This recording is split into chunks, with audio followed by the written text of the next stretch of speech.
رسول اللہ نے صلی اللہ علیہ وسلم ریکگنائز کیا کہ ہر صحابی کی اپنی اپنی نیش ہے. یہ نہیں کہا کہ ابو ہریرہ تم اچھے طریقے سے جہاد کیوں نہیں کرتے. ابو ہریرہ الحمدللہ کہ وہ کتنے عرصے بعد اسلام قبول کرتے ہیں، لیکن احادیث میں، نالج میں وہ سب سے ٹاپ پہ ہیں. سب سے زیادہ جس صحابی نے نریٹ کی ہیں وہ ابو ہریرہ ہیں. اور اسی طرح بہت سارے ایسے صحابہ ہیں، جیسے مثال کے طور پہ خالد بن ولید. ان کو یہ لیٹ ڈاؤن نہیں کیا کہ اے خالد تم نے احادیث کوٹ کیوں نہیں کی اتنی زیادہ. خالد بن ولید کی اپنی نیش ہے رضی اللہ عنہ.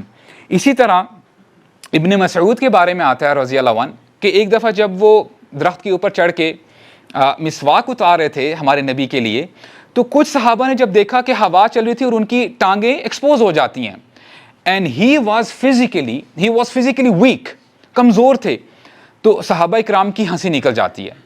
تو جب ہمارے نبی وہاں سے گزر رہے ہوتے ہیں، کہتے ہیں کہ what are you laughing at, آپ لوگ کیوں ہنس رہے ہو؟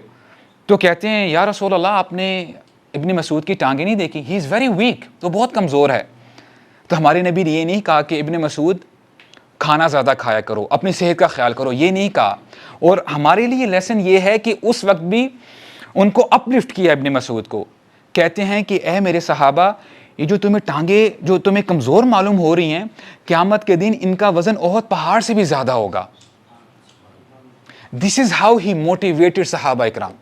اور ابو دجانہ رضی اللہ عنہ کے بارے میں آتا ہے، وہ کیا کرتے تھے، جب بھی کوئی بیٹل سٹارٹ ہونی ہوتی، کوئی جنگ سٹارٹ ہونی ہوتی، وہ ایک پرٹیکولر ڈانس کیا کرتے تھے جو کہ ایک وار ڈانس ہے، میننگ تلواروں کو اوپر نیچے کر کے اور اپنے تیر کو آگے پیچھے کر کے.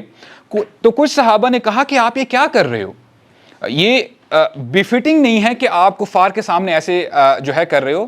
تو ہمارے نبی نے وہاں پر بھی صحابہ اکرام کو روکا. Let him do what he likes to do, اس کو کرنے دو.